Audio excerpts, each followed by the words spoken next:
Warm welcome. हम लोग हमेशा कई दिनों से या कई सालों से हम ये सोचते आते हैं कि एक रेप क्यों होता है। ठीक है, मैं आज जिस टॉपिक पर बात कर रहा हूँ बहुत सेंसिटिव टॉपिक है, तो मैं ये चाहता हूँ कि इसमें व्यूअर्स डिस्क्रिप्शन रहे, जिसे ऐसा लगता है कि वो इस टॉपिक में अनकम्फर्टेबल है, वो ये टॉपिक को ना सुने तो बेहतर होगा। ख़ासतौर से अगर बच्चे अगर सुन रहे हैं तो मैं चाहूँगा कि बच्चे अपने पेरेंट्स के गाइडेंस पे इसे समझें, क्योंकि ये उनके आने वाले भविष्य को सुरक्षित भी कर सकता है, स्पेशली लड़कियाँ और कुछ लड़के जो अपनी संगत सुधार सकते हैं। तो आज मेरा जो टॉपिक है वो है माइंडसेट ऑफ रेपिस्ट। ये एक साइकोलॉजिकल फैक्टर है, हम उसकी साइकोलॉजी को स्टडी करेंगे। रिसेंटली हमने देखे है कि वेस्ट बंगाल में एक इंटर्न छात्रा जो है उसके साथ गलत किया गया, रेप किया गया। अब इसके ऊपर जांच पड़ताल चल रही है, सीबीआई इसके ऊपर जांच कर रहा है। अब हम वेस्ट बंगाल के फैक्टर्स को नहीं लेंगे, हम किसी स्टेट वाइज फैक्टर को नहीं लेंगे, हम एक कॉमन कैटेगरी लेंगे कि हिंदुस्तान बोलिए चाहे दुनिया बोलिए, यहाँ पर रेप होता है। तो हम इसके ऊपर बात करेंगे कि माइंडसेट ऑफ रेपिस्ट क्या होता है। मेरा नाम स्वप्निल नायडू है, मैं एक टीचर हूँ और आज मैं आपको जो बताने जा रहा हूँ ये माइंडसेट ऑफ रेपिस्ट बताने जा रहा हूँ, एक साइकोलॉजिकल फैक्टर। मैंने कुछ पॉइंट्स स्टडी किए हैं, कुछ केसेस को देखे हुए हैं जो पुराने आर्काइव केसेस है, जिसमें एक रेपिस्ट की जब साइकोलॉजिकल स्टडी की गई तो उसमें क्या क्या चीज़ें फाइंड आउट किया गया। देखिए, मैंने 10 पॉइंट्स निकाले हैं। हो सकता है कुछ पॉइंट्स सारे के सारे 10 पॉइंट तो सब रेपिस्ट में होते ही नहीं हैं, कुछ पॉइंट्स होते, कुछ पॉइंट्स नहीं होते, बल्कि मेजॉरिटी जो पॉइंट्स मैंने निकाले ये पॉइंट्स होते ही होते। देखिए, कोई माँ के पेट से रेपिस्ट होकर तो आता नहीं। अब रेप एक ऐसा काम है जो जस्टिफिकेशन, हम उसके लिए कोई जस्टिफिकेशन नहीं दे सकते और वो एक्सक्यूजेबल ऑफेंस नहीं है, इसमें कोई एक्सक्यूज़ नहीं मिलता। ये बहुत जघन्य अपराध है। आप जो चीज़ कर रहे हैं उससे आप सामने वाले की, विक्टिम की मानसिकता को पूरी तरह से चूर चूर कर रहे हैं। आप उसके अंदर का आत्मविश्वास, उसके अंदर की खुद की इज्जत, सब कुछ आप तार तार कर रहे हैं। तो ये एक बहुत गलत काम है। मगर साइकोलॉजिकली अगर हम चाहते हैं कि हिंदुस्तान हो या पूरी दुनिया हो, अगर इसमें रेप ना हो, तो इन 10 पॉइंट्स के ऊपर अगर हम ध्यान देते हैं तो हम बचपन से बच्चों के दिमाग में ये बातें डाल सकते हैं और इन ऐसे जो अपराध होते हैं इस अपराध पे हम लगाम पा सकते हैं। पहली चीज़ होती है एंटाइटलमेंट। एंटाइटलमेंट मतलब कैसा है, इसमें सेक्सुअल पावर और कंट्रोल। कुछ लोगों की आदत होती है कि वो ना सुनना पसंद नहीं करते।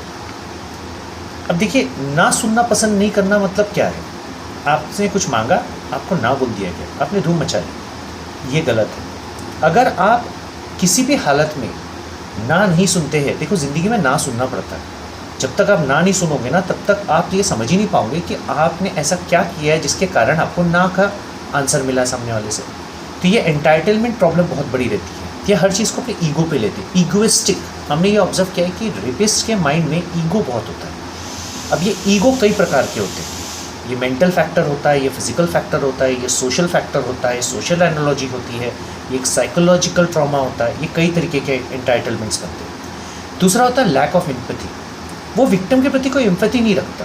उसका ये मानना है कि मुझे वो चीज़ चाहिए मतलब चाहिए, यानी यहाँ पे एंटाइटलमेंट को प्रूफ करने के लिए वो लैक ऑफ एम्पैथी रखता है। ठीक है, सब एक दूसरे से कनेक्टेड है। पहला पॉइंट दूसरे पॉइंट से कनेक्टेड है।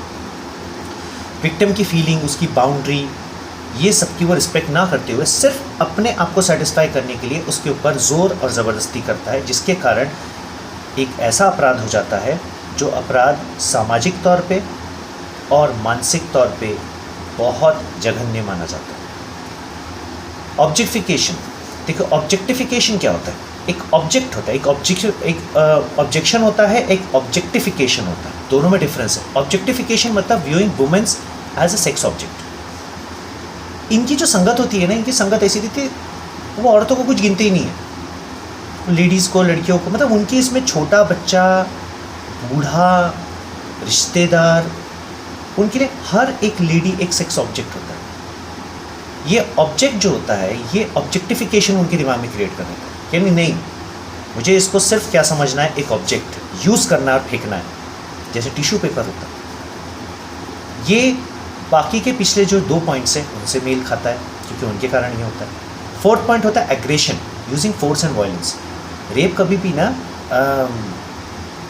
शांति से नहीं किया जाता, ज़ोर ज़बरदस्ती से किया जाता है, सामने वाले की इच्छा के विरुद्ध किया जाता है। फोर्स, ताकत, ये अप्लाई किया जाता है। मारा जाता है, पीटा जाता है, घायल किया जाता है। फिजिकली टॉर्चर किया जाता है, थका दिया जाता है विक्टिम को कि वो थक जाए और ये अपने पावर स्ट्रगल को प्रूफ कर ले। ये रेपिस्ट की मेंटालिटी होती है। रेपिस्ट बहुत वायलेंट होता है, वो वायलेंस का साथ लेता है, वो वायलेंस को एक हथियार के रूप में इस्तेमाल करता है, क्योंकि उसे अच्छे से मालूम है कि विक्टिम वायलेंस के प्रति मतलब उतना अवेयर नहीं है। ठीक है, हमारे यहाँ पे हर कोई वायलेंट नहीं होता। जब तक हमें 1000 गाली ना बके ना, तब तक हम सामने वाले को एक गाली पलट के नहीं देते। मगर क्या हो गया, आजकल मैंने लोगों को देखा है, बात बात में लड़ाई झगड़ा, गाली गलौज, पलट के जवाब दे देना। ये ना एक मेंटल डिसऑर्डर है। ये मेंटल डिसऑर्डर आज की डेट में हमारे ही समाज से रेपिस्ट को जन्म देता है। तो आप अपने गुस्से पे सबसे पहले काबू करें। कोई भी व्यक्ति हो, अगर वो ऐसा जघन्य अपराध नहीं करना चाहता है तो उसको अपने गुस्से पे काबू करना बहुत ज़रूरी है, अपने अहम, अपने ईगो पे काबू करना बहुत ज़रूरी है। फिर आता है पावर डायनेमिक्स, सबसे बड़ा point, self esteem, power on others. खुद को अपने आप पर सर्वश्रेष्ठ साबित करने के लिए वो सबसे पहले चुनाव करता है किनका? कमज़ोर का। कमज़ोर यानी अब मैं फिज़िकली देखूँ तो मेल जो है अपने पावर्स को यूज़ करता है फीमेल के अगेंस्ट। फीमेल बहुत सौम्य होती है, बहुत शांत होती है, बहुत चंचल होती है, पारिवारिक होती है, ये सब वायलेंस ज़्यादा नहीं जानते। बट रेपिस्ट क्या करता है, ये वायलेंस उसके ऊपर कमिट करता है। वायलेंस कैसे? Power struggle. तू मेरी बात सुन, नहीं सुनेगी तो मैं तेरे साथ ये कर दूँगा। जैसे कई केसेस हमने सुना है कि मनचले लड़के होते हैं, वो प्रपोज करते हैं लड़कियों को रास्ते में, नहीं करो तो बोलते हैं हम तेरे मुँह पे एसिड डाल देंगे। ये क्या है? ये एक शुरुआत है भविष्य में होने वाले रेप्स की। यानी ये बंदा जो एसिड डालता है लड़की के मुंह के ऊपर बदले के तौर पे, ये आगे जाके भविष्य में 100% रेपिस्ट बन सकता है। ये साइकोलॉजी होती है, क्योंकि उसको पावर स्ट्रगल्स है, उसको अपने पावर डायनेमिक्स प्रूफ करने, उसकी सेल्फ एस्टीम की बात आ गई। फिर आता है कॉग्निटिव डिस्टॉर्शन, हम रेशनलाइजिंग और रेशिज्म बोलते हैं। रेशिज्म होता है, देखो मैं इसके ऊपर ज़्यादा टॉपिक बात नहीं करूँगा, अदरवाइज़ कई लोग सोचेंगे कि मैं किसी पर्टिकुलर कास्ट, क्रीड या जात या रिलीजन के बारे में बात कर रहा हूँ। मगर कुछ हद तक जो संगत होती है या कुछ ऐसे ऑब्जेक्शनल लेख होते हैं जिन्हें पढ़ने से हम रेशिज्म की तरफ कदम बढ़ाते हैं, तो रेशिज्म नहीं होना चाहिए। और रेपिस्ट में रेशिज्म देखा गया, वो एक कास्ट का है, वो छोटी कास्ट का है, हम कुछ भी कर सकते हैं उसके साथ, तो ये रेशिज्म की पहचान है। Sexual deviance, behaviours such as voyeurism and fetishism. आजकल ना लोग ना पॉर्न बहुत देखते हैं। मैंने ना बीच में ना एक मज़ेदार रिसर्च की थी। मैंने लोगों के फेसबुक की एक्टिविटीज़ को देखा, मैंने लोगों की इंस्टाग्राम की एक्टिविटीज़ को देखा, मैंने लोगों के सर्च ऑर्डर्स देखे। मैंने कुछ नहीं करा, मैंने मेरे स्टूडेंट्स को बोला कि बेटा आप लोगों को सर्च करना है, आपको सर्च करना है कि किसी का भी मोबाइल लो, उसके इंस्टाग्राम या फेसबुक में जाओ और उसमें देखो कि वो सर्च क्या करता है। यानी सर्च में बार में क्लिक करो तो उसकी प्रीवियस सर्चेस दिखती है। सर्च में देखा गया कि मैक्सिमम 90% लोग जो है, चाहे वो किसी भी एज क्राइटेरिया के रहे, वो वॉयजरिज्म और फिटिज्म को ज़्यादा पसंद करते हैं। यानी जिसमें किसी को टॉर्चर किया जा रहा है, मारा जा रहा है, सेक्सुअल अब्यूज़ किया जा रहा है, उसे देखना ज़्यादा पसंद करते हैं। ये हमें ये बताता है कि सेक्सुअल डेविएंस जो है वो एक मानसिक बीमारी है। आप ये सब देख के क्या प्रूफ कर रहे हो? आप ये सब देख के अपने मन को ये साबित करने की कोशिश कर रहे हो कि तुम्हारे पास पावर डायनेमिक्स है और तुम किसी के ऊपर अपनी बात को साबित कर सकते हो बाय फोर्स। और अब ये सोचते हो कि मुझे अगर कोई ऐसा मिलेगा किसी दिन तो मैं उसको इसी प्रकार से टॉर्चर करूँगा, अब्यूज़ करूँगा। यानी आप क्या बन जाते हो? रेपिस्ट। तो मैं ये नहीं बोलता कि आप अडल्ट कंटेंट ना देखें। भाई कई लोग हैं जो 18 के ऊपर है, भारत सरकार और पूरी दुनिया जो है अडल्ट कंटेंट को 18 के ऊपर देखने की परमिशन देती है। मगर अडल्ट कंटेंट में भी वो देखो ना भाई जो सही रहे, जो आपकी मानसिकता ख़राब कर दे, वैसा कंटेंट आप क्यों देख रहे हो? मत देखो। होते हैं कई लोग अडल्ट कंटेंट के शौकीन होते, देखते। मैंने कई लोगों को देखा है, 60-60, 70-70 साल के लोगों को देखा है। फेसबुक हो गया, इंस्टाग्राम हो गया, वो अपने से 25-30 साल 40 साल कम उम्र की लड़कियों को देखते हैं, डांस करते हुए देखते हैं, गाना गाते हुए देखते हैं, उटपटांग जोक करते हुए देखते हैं। मैंने देखा है, मैंने कई लोगों को देखा है फेक अकाउंट बनाते हुए। तो ये बताता है कि आप मानसिक तौर से बीमार हैं और आप कभी भी किसी भी वक्त रेपिस्ट के तौर पे परिवर्तित हो सकते हो। ये हर किसी के लिए एप्लीकेबल नहीं है। जो समझदार है पारिवारिक है, अपनी जिम्मेदारियों से अटैच है, पढ़ा लिखा है, वो ये हरकत करने के पहले 50 बार सोचेगा। यहाँ सबसे बड़ी बात आती है education, right education, right environment. मैं नहीं बोलता कि आप किसी को एसी में बैठा के पढ़ाइए।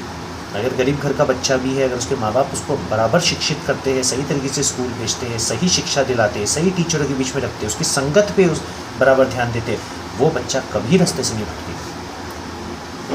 फिर आता है पर्सनालिटी डिसऑर्डर। पर्सनालिटी डिसऑर्डर, इसमें स्प्लिट पर्सनालिटी भी होती है, यानी मन में कुछ, चेहरे पे कुछ। ऐसे लोगों को देखना कभी कभी, जब आप बहुत ज़्यादा किसी को घर में डांटते हैं ना, या बहुत ज़्यादा बाहर किसी की बेइज्जती करते हैं, उसके चेहरे के हाव भाव देखना, उसकी आंखें देखना। आंखें जो एकदम ऐसी तरावट हो जाती है, ऐसी फैल जाती है आँखें, उसका जो मुंह एकदम ऐसा टाइट हो जाता है, ये एक मेंटल डिसऑर्डर है। ऐसा व्यक्ति बेहद वायलेंट होता है। ऐसा व्यक्ति कोई भी घटना कर सकता है, रेप तो छोड़िए, मर्डर कर देगा ये, क्योंकि अंदर ही अंदर कूटता है, अंदर ही अंदर उसके अंदर ना वो आग जलती रहती, पर वो बाहर नहीं निकाल पाता, किसी को बता नहीं पाता, क्योंकि उसे ऐसा लगता है कि वो बताएगा तो कमज़ोर कहलाएगा। पावर स्ट्रगल, पावर डायनेमिक्स फिर से आ जाता है। फिर आता है ट्रॉमा। देखिए, ट्रॉमा अब्यूज़ किसी बच्चों को ना चाइल्डहुड से होता है। ये जो चाइल्डहुड से जो अब्यूज़ होता है, ये अब्यूज़ बहुत ख़तरनाक होता है। ये बच्चे की मानसिकता पूरी विकृत कर देता है, और यहीं से भविष्य के रेपिस्ट जन्म लेते हैं। मैं किसी व्यक्ति विशेष के अगेंस्ट नहीं हूँ, मैं उस मानसिकता के अगेंस्ट हूँ। देखो, समाज ही अच्छे लोग भी पैदा करता है और बुरे लोग भी पैदा करता है। समाज में कुछ ऐसी चीज़ें होती है जिनमें बदलाव बेहद ज़रूरी है। उनमें से एक चीज़ जिसे हम कहते हैं वो है मानसिकता, एक्सटर्नल एनवायरनमेंट, फ्रेंडलीनेस। इसे कहा जाता है कि जब टीनेज में बच्चे पहुंच जाते हैं तो बच्चों के आप दोस्त बन जाइए। बच्चों पे ना हुकूमत मत कीजिए। किसी को हुकूमत पसंद नहीं है। आप हुकूमत करके उनके अंदर की पावर डायनेमिक्स को बढ़ा रहे हो, आप उनको गलत राह पे डाल रहे हो, आप उनको गलत संगत में डाल रहे हो। फिर वो आपको पसंद नहीं करेंगे, दुनियादारी को पसंद करेंगे, और दुनिया में लोग अच्छी बातें भी सिखाते हैं और बुरी बातें भी सिखाते हैं। करियर ख़त्म हो जाएगा। Cultural and social factors. कुछ कल्चर्स में, कुछ सोशल फैक्टर्स में कुछ कथन ऐसे मार्केट में डिस्ट्रीब्यूट किए जाते हैं जिसमें ये लिखा रहता है कि आप अगर किसी के साथ इस प्रकार का जघन्य अपराध करते हो तो वो अपराध नहीं है, वो तो आपने उसको सज़ा दी। किस बात की सज़ा? कोर्ट बैठे हुए हैं, लॉ है, जजेस है, संविधान है, सज़ा देने का हक उनको है। आप ऐसा जघन्य अपराध करके उनको सज़ा दे रहे हो? नहीं, आप अपने आप को सिर्फ फिजिकली सेटिस्फाई कर रहे हो। रेपिस्ट जो होता है, मेरे हिसाब से हिंदुस्तान में इसके लिए कोई उम्र कैद वगैरह नहीं होनी चाहिए। अगर हम चाहते हैं कि भविष्य में कोई रेपिस्ट ना रहे और 0% रेप केसेस आ जाए, वर्ल्ड वाइड छोड़िए, मैं इंडिया की बात करूँगा, मैं हिंदुस्तानी हूँ, मैं हिंदुस्तान की बात करूँगा। मुझे दुनिया का, मैं किसी लॉ में इंटरफेयर नहीं कर सकता, मैं हमारे देश के संविधान को जानता हूँ, तो मैं हमारे देश के साथ, इनके लिए स्ट्रिक्ट कैपिटल पनिशमेंट होना चाहिए और फास्ट ट्रैक कोर्ट होना चाहिए। आज पकड़े, 2 दिन में आपकी पूरी रिपोर्ट आनी चाहिए, फॉरेंसिक्स की रिपोर्ट आई, साबित हुआ, hang that person till death, कोई मर्जी नहीं। माफ़ी भी मांगे, क्या मतलब ऐसे को माफ़ करके? आज आपने माफ़ किया, 10 दिन उसको पछतावा रहेगा, 11वें दिन वही हरकत करेगा। पुलिस की भाषा में इसे कहते हैं हिस्ट्री शीटर्स। हिस्ट्री शीटर्स को कितना भी डांटो, कितना भी समझाओ, कितना भी तड़ीपार करो, करेंगे तो वही काम हो, उल्टे पुल्टे टेढ़े मेढ़े आड़े तिरछे धंधे ही करेंगे। तो समझने वाली बात ये होती है कि ये जो 10 फैक्टर्स मैंने निकाला, ये चीज़ देखा जो कोलकाता में जो हुआ, कोलकाता के बारे में बात करते हैं, कोलकाता में बहुत गलत हुआ। कोलकाता क्या, हिंदुस्तान में भी कहीं पर भी होता है तो ये गलत है। एक बच्ची जो कि वहाँ पढ़ने आई थी, अपना भविष्य बनाने आई थी, जो प्रैक्टिस कर रही थी, लोगों की सेवा कर रही थी, उसके साथ ऐसा हो रहा है। और सबसे बड़ी कमाल की बात ये है कि इस पे पॉलिटिक्स हो रही है। पॉलिटिक्स बिल्कुल नहीं होनी चाहिए, ऐसे मुद्दों पे बिल्कुल पॉलिटिक्स नहीं होनी चाहिए। ऐसे मुद्दों पे स्ट्रिक्ट एक्शन होना चाहिए, क्योंकि पॉलिटिक्स करके आप ऐसे मुद्दों को, ऐसे लोगों को संरक्षण दे रहे हैं। संरक्षण मत दीजिए, पकड़िए, सीधा हैंग टिल डेथ, ख़त्म। 10-20 केस कीजिए ऐसे, हिंदुस्तान में 200 केसेस अपने आप कम हो जाएंगे। 20 साल में आप देखोगे 0% केसेस हो जाएंगे, क्योंकि लोगों को जब तक स्ट्रिक्ट पनिशमेंट नहीं मिलेगा ना, तब तक लोगों को समझ में नहीं आएगा। तब तक माँ बाप भी अपने बच्चों पे ध्यान नहीं देंगे, तब तक माँ बाप भी बच्चों को सेक्सुअल अब्यूज़ करना, पर्सनालिटी डिसऑर्डर्स करना, ट्रॉमा करना, कल्चरल एंड सोशल फैक्टर्स करना, सेक्सुअल डिवियंस करना, कॉग्निटिव डिस्टॉर्शन करना, पावर डायनेमिक्स करना, एग्रेशंस करना, ऑब्जेक्टिफिकेशन करना, लैक ऑफ एम्पैथी, एंटाइटलमेंट, ये सब जो 10 पॉइंट्स हैं ना, इनमें अपने बच्चों में इंप्रूवमेंट नहीं लाएंगे। रेपिस्ट होता है। सो आप कितना भी स्टडी कर लीजिए, अपराध होता है। अपराध का कोई धर्म नहीं होता, और अपराध करने वाले के लिए कोई क्षमा नहीं होती, और ऐसे जघन्य अपराध के लिए तो बिल्कुल क्षमा नहीं। मैं बहुत जल्द आपके सामने वेस्ट बंगाल में सबसे ज़्यादा, मेरे पूरे इंडिया के मैं केसेस कैलकुलेट करके आपको बताऊंगा कि हर स्टेट में पर मिनट पर सेकेंड सबसे ज़्यादा अटेम्प्ट्स ऑफ रेप या रेप क्यों होते हैं, और फिर हम उसको स्टडी करेंगे वर्सेस कि वहाँ की एजुकेशन सिस्टम और वहाँ का एजुकेशन परसेंटेज यानी लिटरेसी परसेंटेज कितना है। इस थॉट के साथ मैं सभी से ये कहूँगा, कृपया करके जितनी भी लड़कियाँ हैं, महिलाएं हैं, अगर आप ये 10 फैक्टर्स किसी में नज़र आते हैं आपको, कृपया करके उससे दूरी बनाएं। हो सके तो उसे अवॉइड करें, हो सके तो उसे निगलेक्ट करें, हो सके तो अपने घर वालों के द्वारा उसके घर वालों को ये बात सूचित करें कि वो ये 10 पॉइंट्स उसमें पाए जाते हैं, इसमें से 5 या 6 या 1 पॉइंट भी अगर पाया जाता है ना, तो बड़ा ख़तरनाक है। आप एक अपराध होने से खुद के प्रति भी बचाव कर सकते हैं, और सामने वाले को भी अपराध करने से रोक सकते हैं। विद दिस थॉट मैं आपसे आज्ञा चाहूँगा, अगली बार कुछ अलग इस पर हम बात करेंगे। फ़िलहाल मैंने माइंडसेट ऑफ रेपिस्ट बताया है कि रेपिस्ट का माइंडसेट क्या होता है, क्यों वेस्ट बंगाल गवर्नमेंट, मतलब वेस्ट बंगाल में जो हुआ उसमें सीबीआई ने साइकोलॉजिकल टेस्ट किया था उस कन्विक्ट का, तो उसके पीछे रीज़न था, उन्होंने ये 10 पॉइंट्स को फाइंड आउट करने की कोशिश की, क्योंकि ये कोर्ट में बताने में, समझाने में, टेक्निकल एस्पेक्ट्स में काफ़ी आसानी होती है। दिस इज़ थॉट, बहुत बहुत ध्यान रखें अपना, सुरक्षित रहे, समझदार रहे।